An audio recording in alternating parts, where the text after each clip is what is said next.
See, the weight of life's moments will either deepen your faith or cause your faith to disappear, depending on how you choose to respond.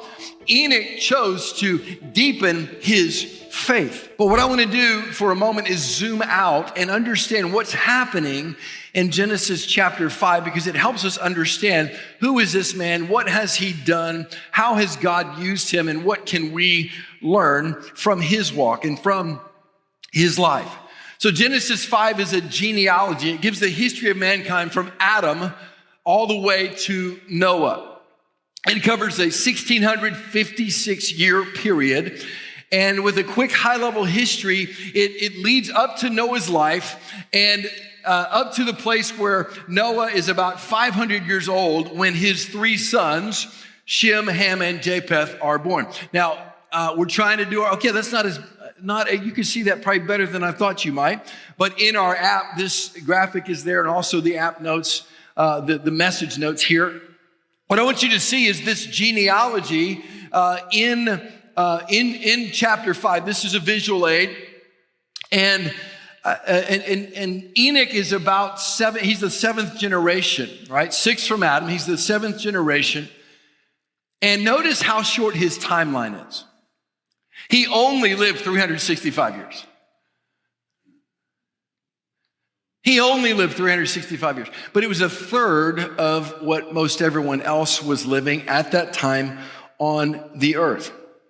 And in that time span of his life, what we're going to see is great multi-generational faithfulness that had tremendous impact. So what I want to do is I'm going to talk about his walk with some steps he took at some point in his life that we can discern and see, both from this text, from what Jude says of Enoch, and then ultimately what the writer of Hebrews says of Enoch. So step 1 on Enoch's journey is a walk that started before he was born. A walk that started before he was born. You know, my dad sent me a text earlier this week, and he said, Roger, your grandfather, who I never knew, my dad was the youngest of 8. And so by the time I arrived, the youngest of 4, my grandfather had been dead for probably 20 years. My dad said to me in this text, Roger, your grandfather would be 124 years old today. And he never told me this about him. He says, you know, he was a man of God. He was a school teacher.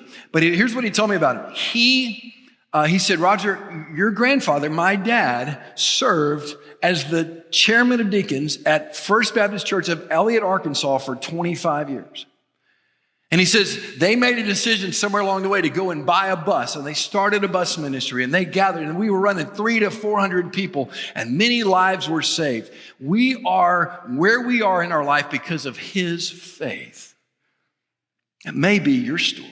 May not be your story, but many of us, that may be your story. Because of someone else's faith, someone who went before you, you found Jesus Christ. The step I want you to see here is a walk that started before he was born. Genesis 5 gives us this detail most people miss. Notice this, Adam, can we throw that genealogy back up real quick? Notice this, Adam and Enoch died about the same time. As you're reading it, you're just moving through, this guy was born, he had this kid, then he died this many years later. But if you stack the timelines, you see that Enoch and Adam are walking the earth at the same time. And they're probably not all that far from one another. And they probably had opportunities to visit together. And Enoch might have said, so tell me, Adam, great grandfather. Tell me, Adam, what was it like? Tell me again. Well, he would come and visit with us, and we would walk in the coolness of the evening through the garden. Man, I miss it. There's nothing like it. And he would stop, just randomly stop and say, start talking about that plant he created and why he created it, how beautiful it was, and he'd talk about this flower, and he'd see an animal, and he would talk. Could it be? The text doesn't say that to us. But there are there's a linked genealogy here where it gives you the timeline. So Enoch and Adam they're on the earth at the same time, and it's quite possible that Adam's influence stirred Enoch to walk with God. Adam was the first to walk with God. And from what we see, Enoch recovered it. He recovered what it looks like to walk with God. And so Genesis says Enoch walked with God. And as I wrote in 40 Days of Faith, I said the Hebrew word that is translated walked means to use one's feet to advance by steps. It's pretty basic, I know. But let's not lose the simplicity of what it is to walk with God. This is how the believer advances in their life. Excuse me. We are to move forward with the Lord.